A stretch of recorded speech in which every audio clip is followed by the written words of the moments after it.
The city never asked if he was okay. It just kept moving. Every step felt heavier than the last. Not because he was weak, but because no one ever noticed the weight he carried. Some pain doesn't scream.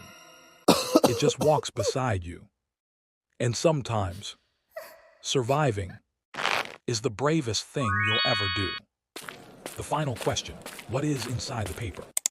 Subscribe and like.